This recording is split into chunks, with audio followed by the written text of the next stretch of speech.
The morning I found the eviction notice taped to my front door, I knew Patricia Hammond had finally lost her mind. I stood there in my driveway, coffee mug in hand, staring at the official-looking document that threatened to remove me from my property in Cedar Ridge, Minnesota. If I didn't comply with some ridiculous HOA demand I'd never even heard about. The January wind cut through my jacket as I ripped the paper off the door and stormed back inside to read it properly. According to the notice, I was in violation of Section 47B of the HOA bylaws, which apparently stated that the owner of Lot 12 was responsible for providing heating to the community meeting hall during the winter months. My property, which I'd purchased 6 months ago, sat adjacent to the old meeting hall, a decrepit building that the HOA still used for their monthly gatherings, despite it being a glorified shed. I grabbed my phone and dialed my real estate agent, Marcus Chen, who'd sold me this place back in July. "Derek Carlson, how's the new house treating you?" Marcus answered cheerfully. "Did you know about Section 47B?" I demanded. There was a pause.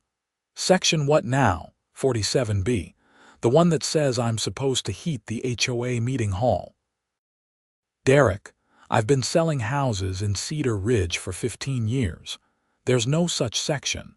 What's going on?" I explained the notice, and Marcus let out a long sigh. "That's Patricia Hammond's work. She's the HOA president, and she's been trying to push through all sorts of made-up rules." "Let me look at your original HOA documents." 20 minutes later, Marcus called back. "Just as I thought, Section 47B doesn't exist in your HOA bylaws. The sections only go up to 32, Patricia's fabricating rules." "So what do I do? Ignore it. She has no legal standing." "But Derek, I'll warn you, Patricia doesn't give up easily. She's been terrorizing homeowners in Cedar Ridge for 3 years now." I should have listened more carefully to that warning. 2 days later, Patricia showed up at my door. She was exactly what I'd expected. A woman in her late 40s with an asymmetrical blonde haircut that screamed, "I need to speak to the manager," wearing a puffy vest over a turtleneck, despite the fact that she'd only walked from her Mercedes parked in my driveway. "Mr. Carlson, I presume you received our notice," she said, not waiting for me to invite her in before she started talking. I did. I also talked to my real estate agent and a lawyer. Section 47B doesn't exist. Patricia's face tightened. "It was added in an emergency vote last month." "Then show me the documentation. Show me the meeting minutes, the vote count, and proof that all homeowners were notified as required by Minnesota HOA law." Her eye twitched slightly. "The meeting minutes are being transcribed, so there was no vote." "There was absolutely a vote," she snapped. "And it was unanimous among the board members present." "How many board members were present?" "That's confidential HOA business." I crossed my arms. "Patricia, I'm not heating your meeting hall. If you want heat in that building, install your own system." "The HOA doesn't have the budget for that," she said. "Your property has the most convenient access to the hall, and the previous owner, Mr. Hendricks, was always so cooperative about these things." "Did Mr. Hendricks heat the hall?" "Well, no, but he would have if we'd asked." "So you're making this up as you go along?"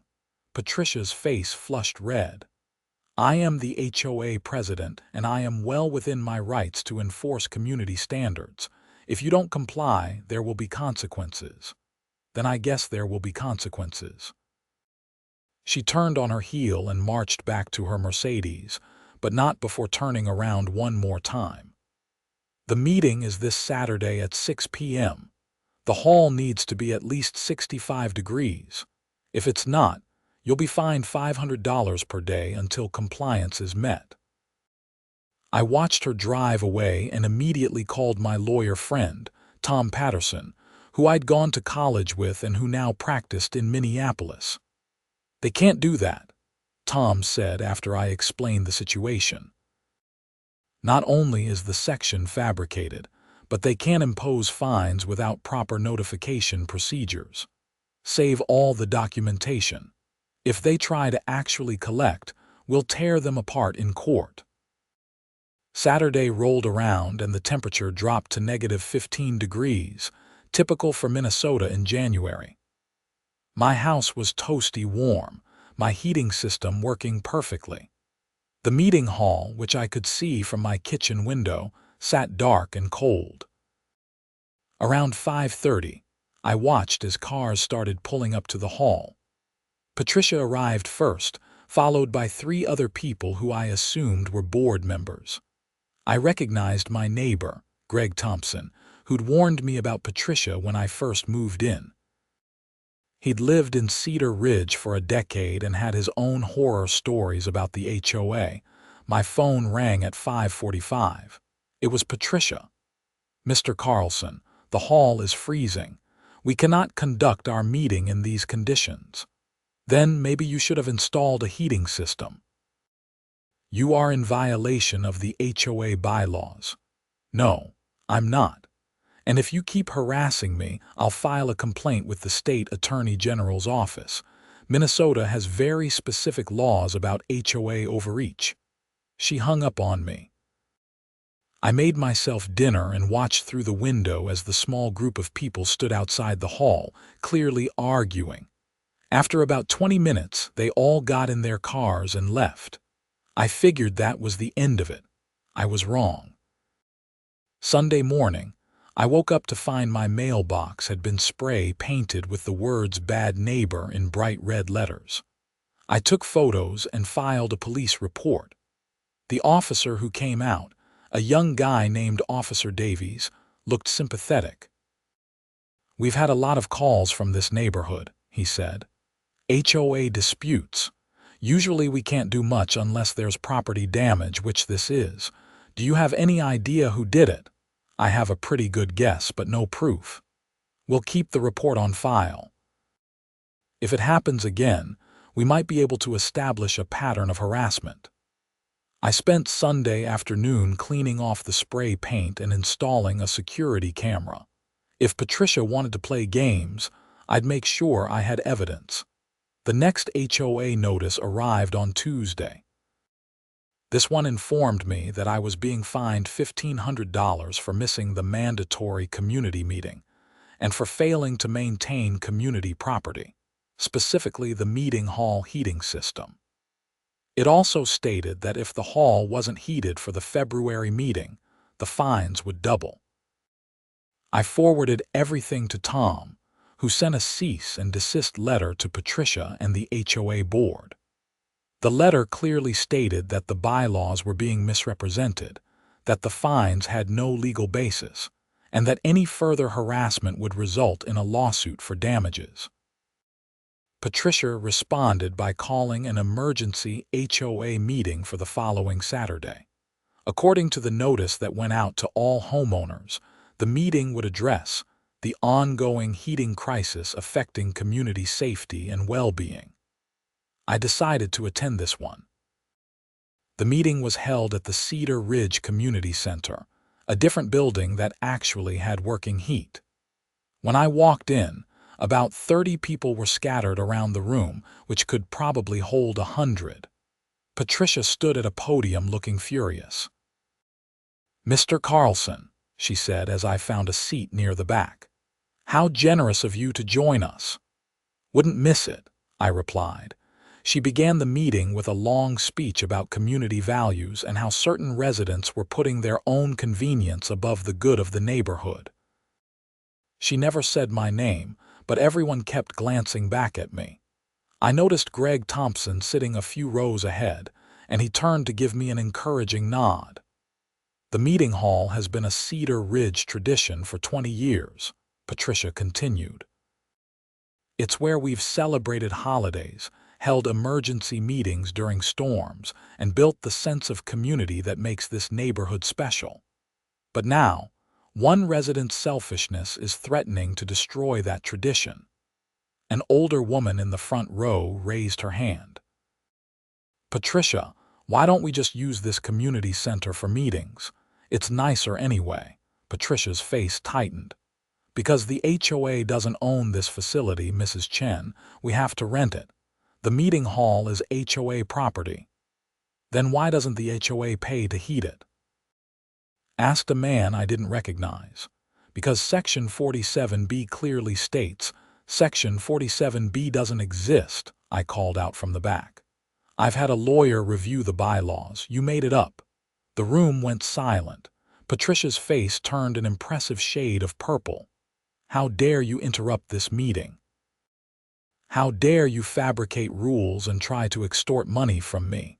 I shot back. You've threatened me with fines. Someone vandalized my property, and now you're trying to turn the neighborhood against me over a heating system you're too cheap to install yourself. Greg stood up. He's right, Patricia. I've been asking to see the meeting minutes from this supposed vote for weeks. You keep saying they're being transcribed, but that doesn't take a month. Another woman stood. I never received notice of any vote to add new sections to the bylaws. Isn't that required? Patricia slammed her hand on the podium. This meeting is not a democracy. The board makes decisions in the best interest of the community.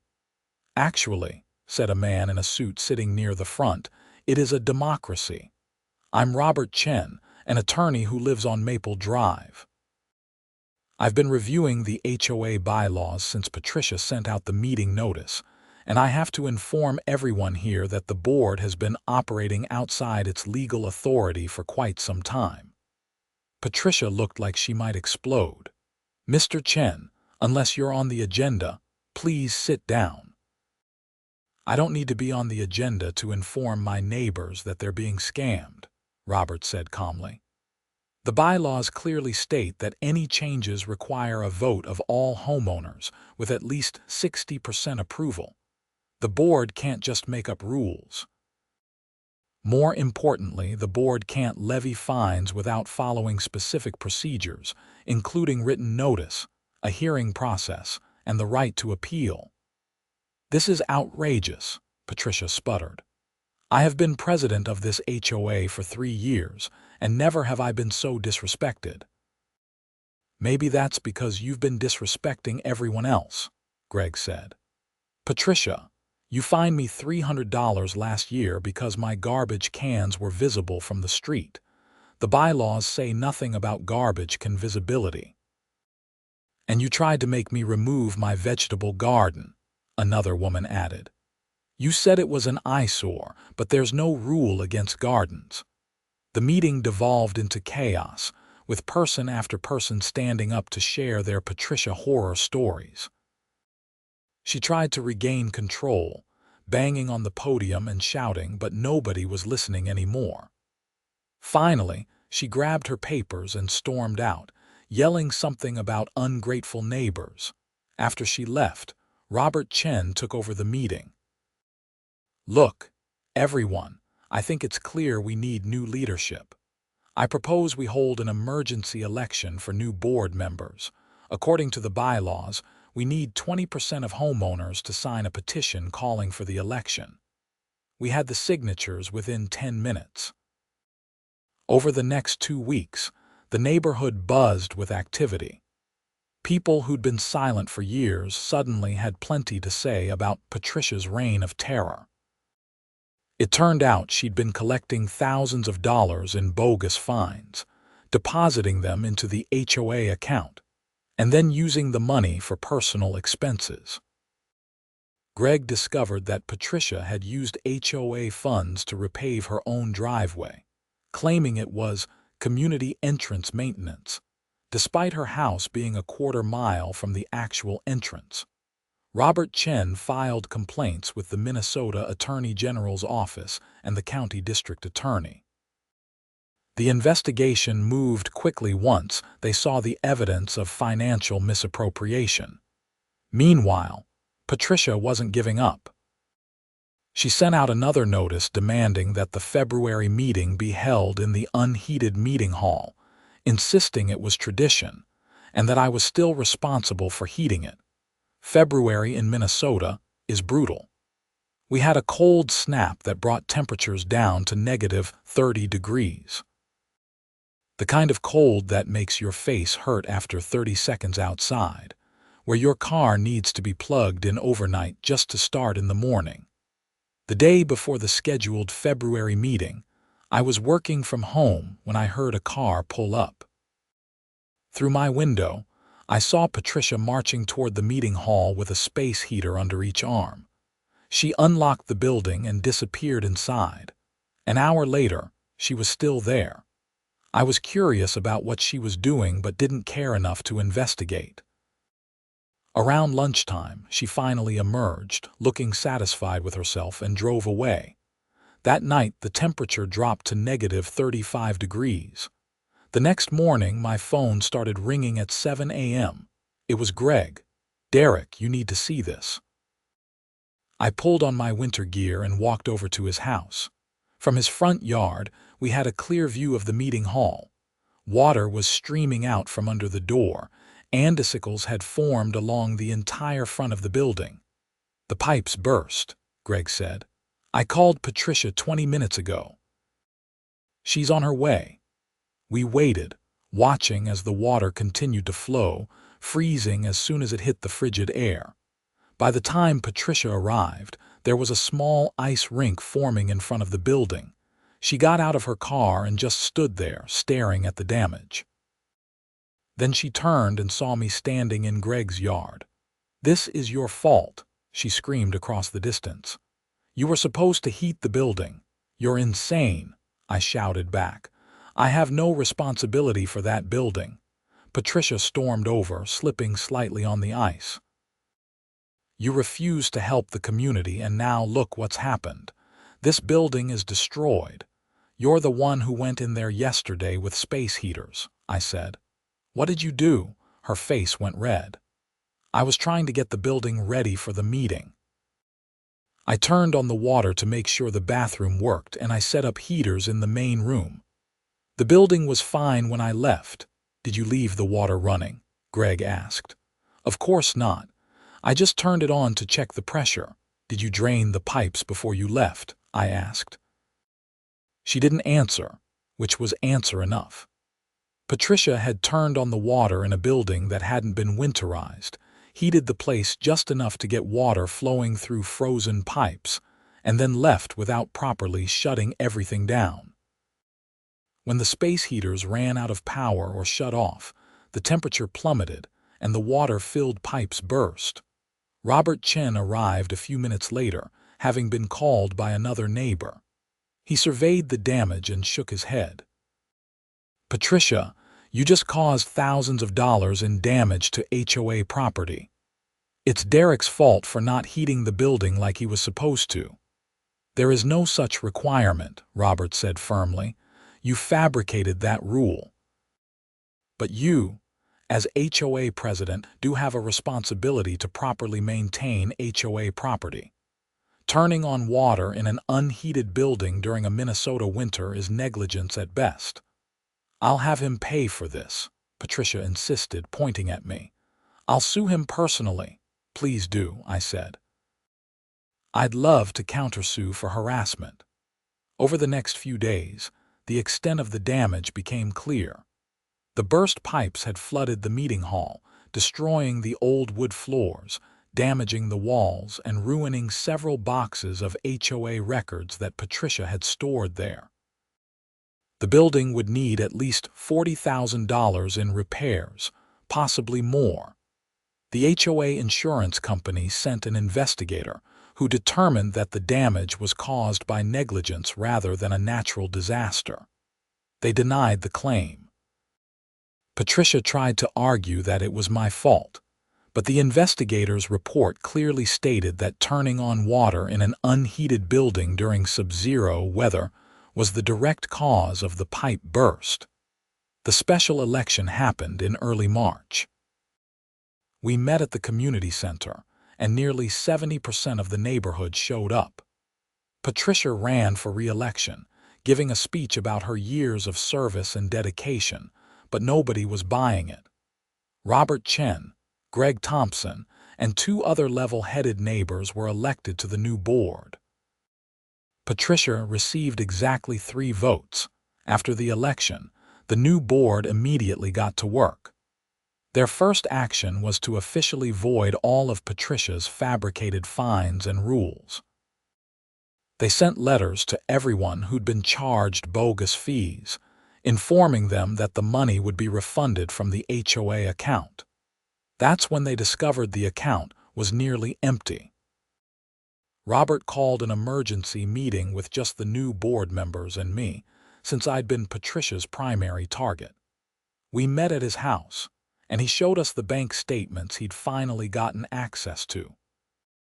Over the past 3 years, Patricia has withdrawn approximately $85,000 from the HOA account, Robert said. Some of it was legitimate expenses, but I've found at least $40,000 in questionable transactions. Her driveway, landscaping at her house, a new roof that only covered her property, and dozens of charges at restaurants and stores that have nothing to do with HOA business. That's embezzlement, Greg said. We need to call the police. Already did, Robert replied. I spoke with a detective this morning. They're opening an investigation. I sat back, processing this information. So let me get this straight. Patricia made up a rule to force me to heat the meeting hall because the HOA couldn't afford to do it properly. The HOA couldn't afford it because she'd been stealing from the account for years. Then she destroyed the building herself trying to prove some kind of point. And now there's no money to fix it because she embezzled it all. That's about the size of it, Robert confirmed. What happens to the meeting hall? I asked. We'll have to do a special assessment on all the homeowners to raise funds for repairs, Greg said. It's going to be expensive and unpopular, but it's the only option. Or, I said, we sell the land. That lot has to be worth something. Use the money to pay for the repairs Patricia caused to people's property, refund the bogus fines, and put the rest into the HOA account for legitimate community expenses. They all looked at me in surprise. The meeting hall is traditional, one of the other board members said hesitantly. It's a run-down shack that nobody wanted to use anyway, I countered. That's why Patricia was so desperate to have meetings there instead of admitting we should just rent the community center like normal people. Sell the lot, fix the finances, and move on. After some debate, they agreed to put it to a vote at the next general meeting. Meanwhile, the police investigation into Patricia moved forward. Detective Sarah Morrison was assigned to the case, and she was thorough. She interviewed board members, reviewed bank statements, and tracked down receipts and invoices. The more she dug, the worse it looked for Patricia. In mid-April, Detective Morrison showed up at my door. Mr. Carlson, I wanted to update you on the investigation. Patricia Hammond will be arrested tomorrow morning.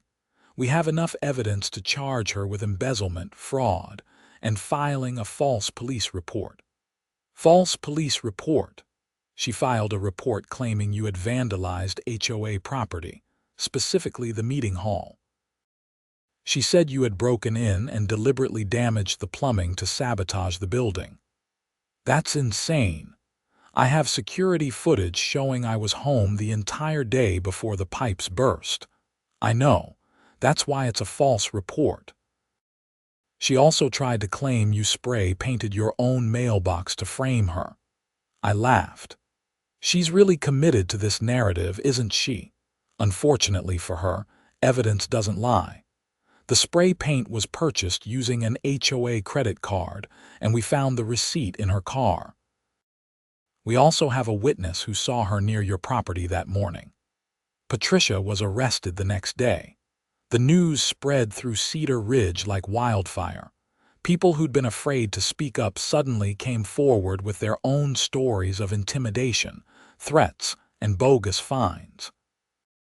It turned out Patricia had been running the HOA like her personal fiefdom for years, and everyone had just accepted it because fighting back seemed too difficult. The The general meeting in May was packed. We voted on selling the meeting hall lot, and it passed with 80% approval.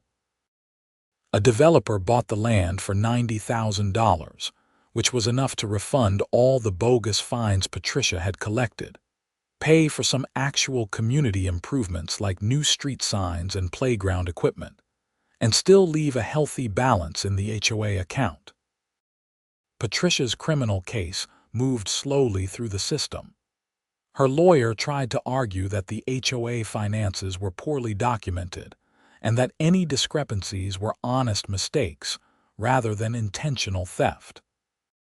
The prosecutor, a sharp woman named Lisa Martinez, systematically destroyed that argument with bank records, receipts, and testimony from contractors who confirmed that work billed to the HOA had actually been done on Patricia's personal property. In September, Patricia took a plea deal. She pleaded guilty to embezzlement and fraud, receiving 3 years of probation, 300 hours of community service, and an order to pay full restitution to the HOA. She also had to sell her house to pay back the money she'd stolen. The day she moved out of Cedar Ridge was a quiet celebration in the neighborhood. Nobody threw a party or made a big deal out of it, but there was definitely a collective sigh of relief.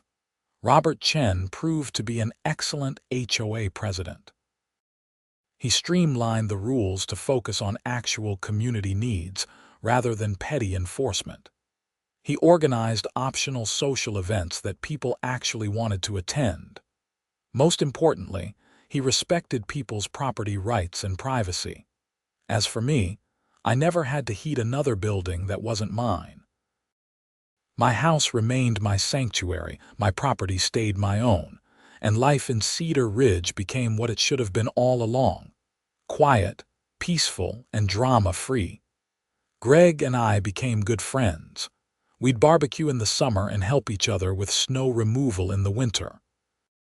He told me stories about the old days of the HOA, before Patricia took over, when it was actually a helpful organization that maintained common areas and organized the occasional neighborhood gathering without trying to control everyone's lives. One evening in October, about a year after the whole mess started, I was sitting on my back deck watching the sunset when Greg came over with a couple of beers. "You know," he said, handing me one, "you moving here was the best thing that ever happened to this neighborhood. How do you figure?" Patricia needed someone to push back, someone who didn't have years of her intimidation weighing them down. You were new, you knew your rights, and you didn't let her steamroll you. The rest of us had just accepted that this was how things were. You showed us it didn't have to be. I took a sip of beer, thinking about that. I was just defending my property. Exactly. That's all any of us should have to do. Own our homes, live our lives, and not get harassed by power-hungry tyrants with too much time on their hands. Speaking of which, how's Robert doing as president? Great. Did you hear about his latest proposal? He wants to reduce HOA dues by 20% since we don't have the meeting hall expenses anymore. The vote's next month, but it'll pass easily. We sat in comfortable silence for a while, watching the autumn colors paint the Minnesota sky. "You ever think about what would have happened if you'd just given in?" Greg asked. "If you tried to heat that building, I'd actually thought about it a lot. The pipes probably still would have burst. Patricia didn't know how to properly maintain that building. She was just looking for someone to blame when things went wrong. If I'd taken responsibility for heating it, I'd be on the hook for all the repairs right now. Plus, giving in to her on that would have just encouraged more demands." Exactly. People like Patricia see compromise as weakness. The only way to deal with them is to stand firm on what's right and let the consequences play out. Even if that means watching pipes freeze and burst. Even then. The following spring brought a beautiful Minnesota thaw. The neighborhood came alive with kids playing outside, people working in their gardens, and the general sense of relief that comes when winter finally releases its grip. The lot where the meeting hall used to stand was now a small community garden. The developer who'd bought the property had actually donated it back to the HOA for a tax write-off after his building plans fell through. Robert and the board decided to turn it into something everyone could enjoy. I helped build the raised beds and install the irrigation system. It was satisfying work, creating something positive where there had been so much conflict. Several neighbors planted vegetables, others did flowers, and one family even started a small herb garden that they encouraged everyone to use. Patricia's house sold in April. The new owners, a young couple named Jason and Emily, were friendly and drama-free. When they introduced themselves to the neighborhood, Emily mentioned that the real estate agent had told them about the previous owner's legal troubles. "We actually got a great deal on the house because of it," Jason said. "We're just glad to be in such a nice neighborhood." If only they knew what we'd been through. The HOA continued to function smoothly under Robert's leadership. Problems were addressed quickly and reasonably.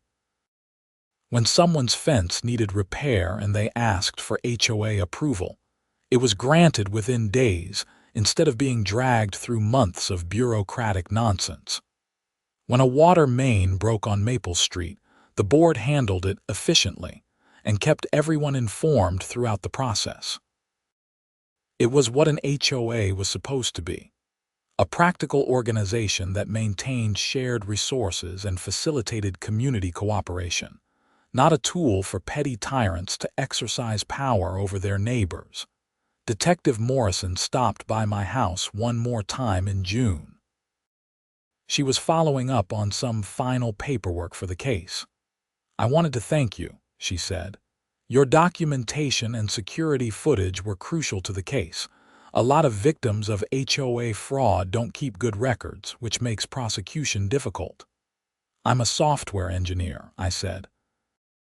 "Documentation is kind of my thing," she smiled. "Well, it paid off. Patricia's on a payment plan for the restitution, and she'll be paying it off for years. She's also banned from serving on any HOA board in Minnesota for 10 years. Good. Between you and me, this case opened up a lot of eyes at the department. We're seeing more HOA complaints now, and we're taking them more seriously. People need to know they have rights, even in HOA-controlled neighborhoods." After she left, I thought about how much had changed in a year and a half. I'd moved to Cedar Ridge looking for a quiet place to live, and instead I'd ended up in the middle of an HOA war. But it had worked out. The neighborhood was better for it, and I'd made good friends in the process. Tom Patterson, my lawyer friend, called me in July with an update I hadn't expected. "Derek, remember that cease and desist letter I sent to Patricia? Well, her legal troubles got worse. The state attorney general's office filed a civil suit against her for violations of Minnesota's consumer protection laws. Apparently, what she did to you and your neighbors falls under fraudulent business practices." "What does that mean?" "It means she's facing even more fines and penalties beyond the criminal restitution. The AG's office is making an example of her. They want HOA boards across the state to know that this kind of behavior won't be tolerated." Good. She earned it. Life settled into a comfortable rhythm after that. Work was good, the neighborhood was peaceful, and I had no regrets about standing my ground. Some people thought I should have been more diplomatic, more willing to compromise, but I disagreed. Patricia hadn't been interested in compromise. She'd been interested in control, and the only way to stop that was to refuse to be controlled.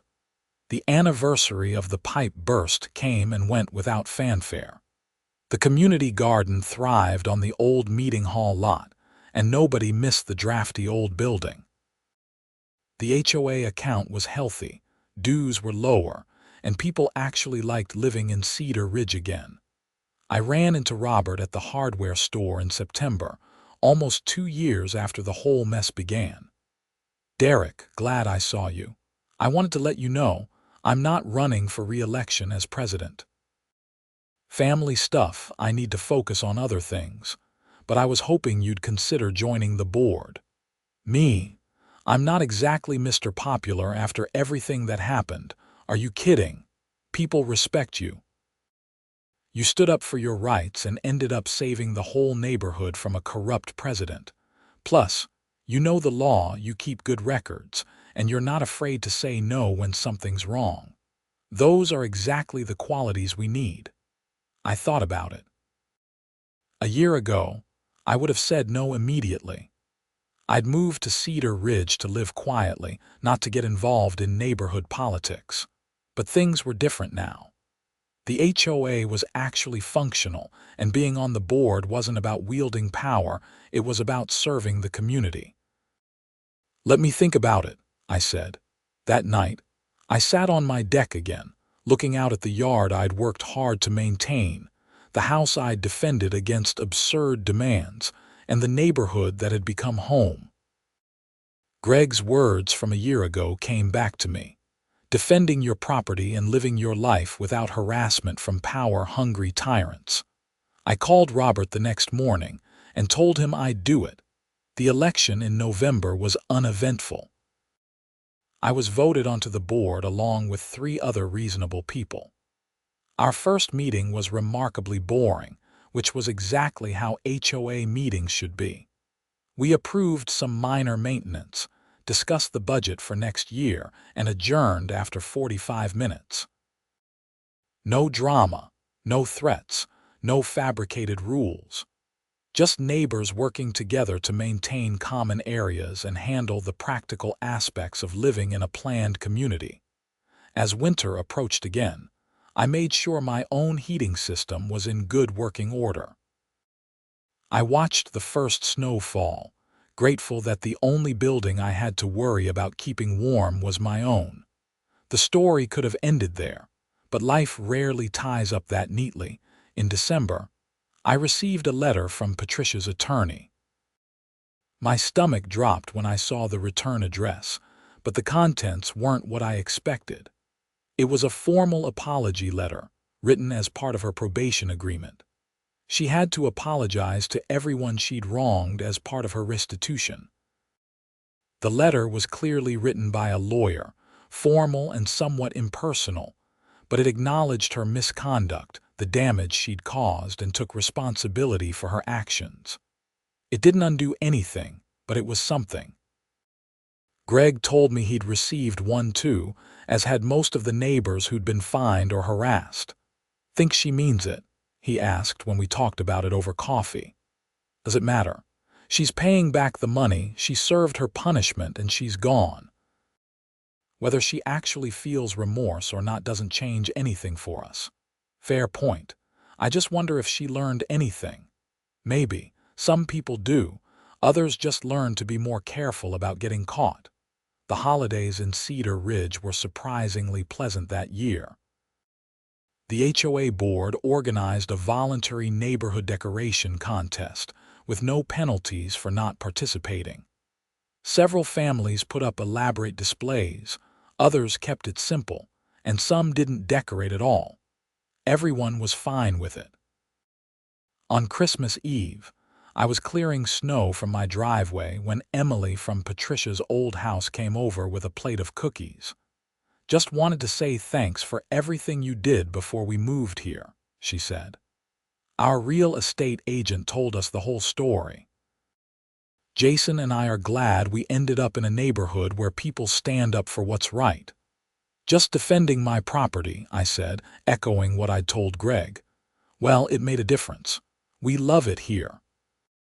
After she left, I stood in my driveway looking at the house I'd bought a year and a half ago, the house that had inadvertently put me at the center of an HOA war. The security camera I'd installed was still there, a reminder of more chaotic times. I thought about taking it down but decided to leave it, not out of paranoia, but but as a reminder that vigilance and documentation mattered. The new year brought fresh beginnings. Robert stayed on as an advisory member of the board but stepped back from the presidency, which was taken by a retired teacher named Frank Morrison, who approached the role with common sense and fairness. The HOA continued to function well, proving that good governance was possible. I spent a Saturday in January helping install new playground equipment at the community park. The old stuff had been falling apart for years, but Patricia had always claimed there wasn't money in the budget to replace it. With the embezzled funds recovered and proper financial management in place, we finally had the resources to do things right. Kids from the neighborhood came to watch, excited about the new swings and slides. Their parents helped out, and the whole thing felt like what community was supposed to be. People working together because they wanted to, not because some petty tyrant was forcing them. As I tightened the last bolt on a swing set, I looked over at the lot where the meeting hall used to stand. The community garden beds were buried under snow now, but come spring, they'd be full of vegetables and flowers again. Something useful and positive had grown from the ashes of Patricia's disaster. Greg came over that evening with pizza and beer, our informal tradition after any neighborhood project. Another successful day of not being terrorized by our HOA, he joked, raising his beer. I'll drink to that. Seriously though, Derek, things are good, really good, better than they've been in years. He was right. The neighborhood had transformed from a place where people lived in fear of HOA notices to a place where people actually talked to their neighbors, helped each other out, and enjoyed living there. You ever regret buying here? Greg asked, given everything that happened. I thought about it honestly.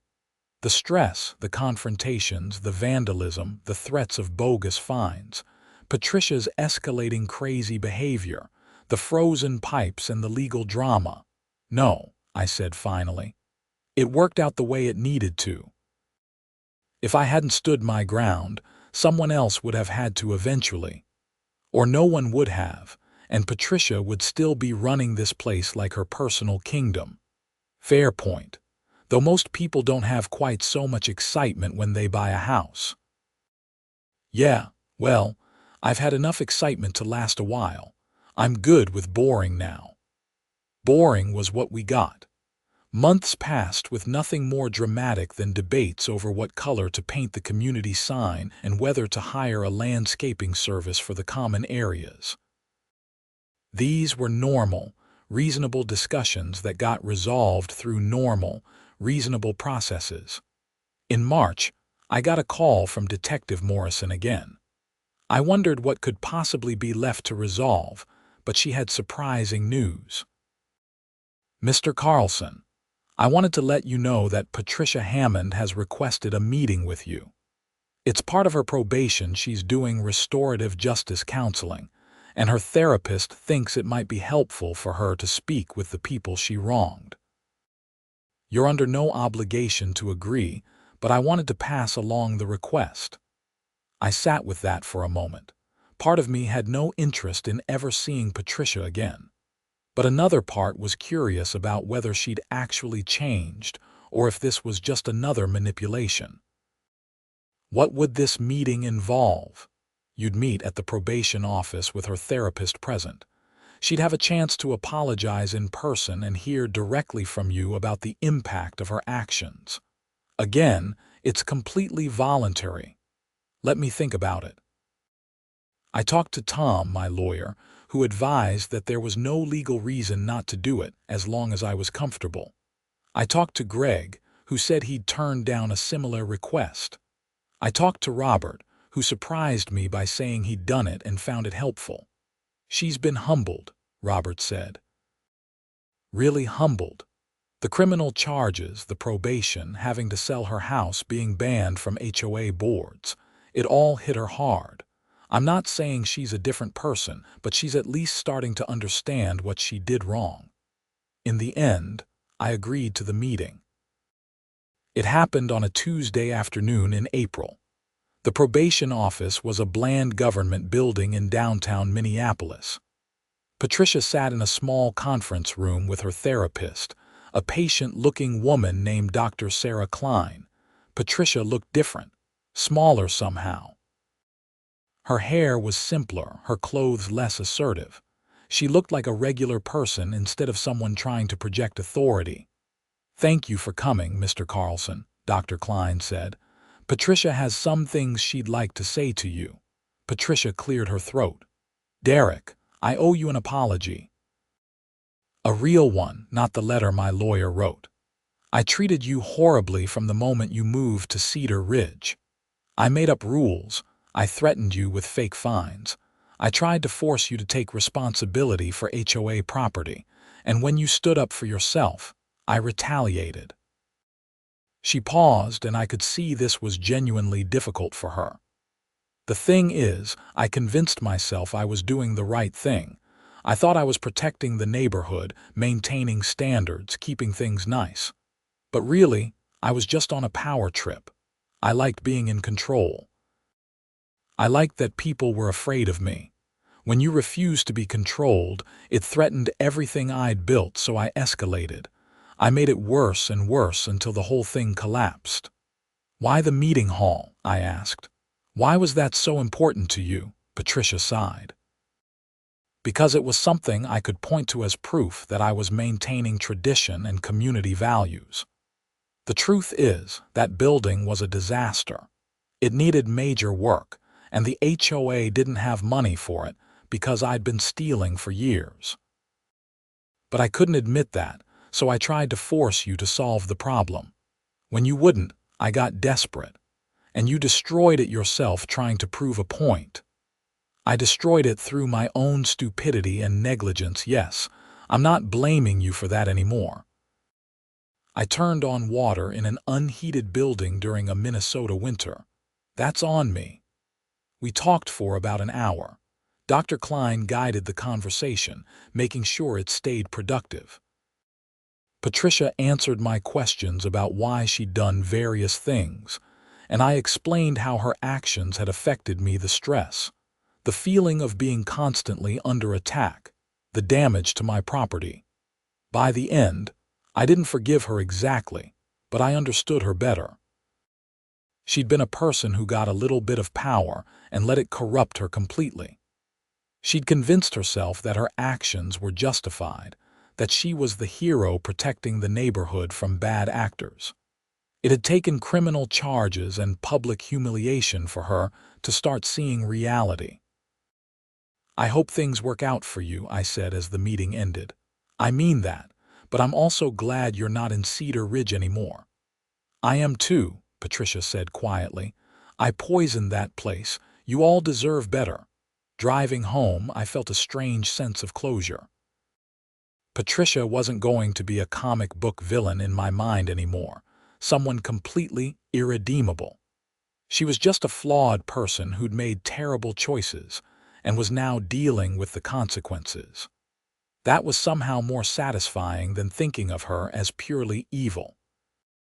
Spring turned to summer, and life in Cedar Ridge continued to be wonderfully boring. The community garden flourished. The playground equipment got plenty of use. The HOA handled routine maintenance without drama.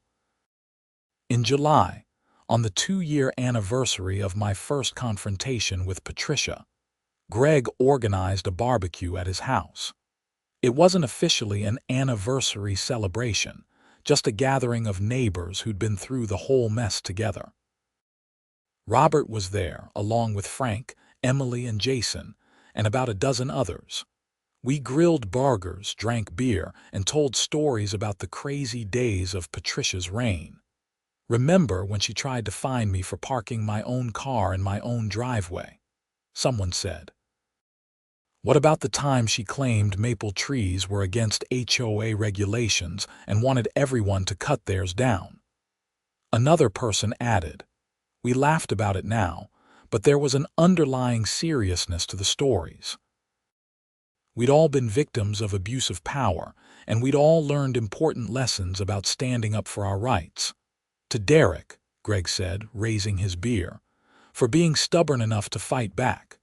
To all of us, I corrected, for not letting one person's power trip define our community. As the sun set that evening, I stood in Greg's backyard looking around at my neighbor's people who'd become friends through shared adversity. We'd taken a bad situation and made it better. We'd removed a corrupt leader and replaced her with good governance. We'd turned a disaster into something positive. The meeting hall was gone, but something better had taken its place. A neighborhood that actually functioned like a community. That's the real end of the story. No dramatic final confrontation, no last-minute twist. Just a neighborhood that learned the difference between leadership and tyranny, between community rules that served everyone and arbitrary power that served only one person. I still live in Cedar Ridge. My house is still my sanctuary, my property is still my own, and the HOA is still a functional organization that handles practical matters without overstepping its bounds. I serve on the board and help make decisions that affect the neighborhood, always keeping in mind the lessons learned during Patricia's reign. Sometimes new residents move in and ask about the lot with the community garden, wondering why such a nice piece of land isn't being used for something more substantial. We tell them the story, usually a condensed version, and they always shake their heads in amazement. That really happened. They ask, really happened, we confirm. And then we explain how things work now, how the HOA operates, what the rules actually say, and what rights they have as homeowners. We make sure no one ever feels intimidated or powerless in their own neighborhood again. Because that's the legacy of the whole mess. Not just that we survived Patricia Hammond's corruption, but that we built something better in its place. A community where people know their rights, where leadership serves rather than dominates, and where someone like Patricia could never gain that kind of power again. The pipes that burst that cold February night destroyed a building, but they also broke apart a system that was hurting people. Sometimes things need to break before they can be properly fixed. I refused to heat that meeting hall because it wasn't my responsibility, and because giving in to unreasonable demands only encourages more unreasonable demands. I watched those pipes freeze and burst, and I don't regret it for a second. It was the catalyst that brought down a corrupt regime and gave my neighborhood a fresh start, and that's worth more than any meeting hall could ever be.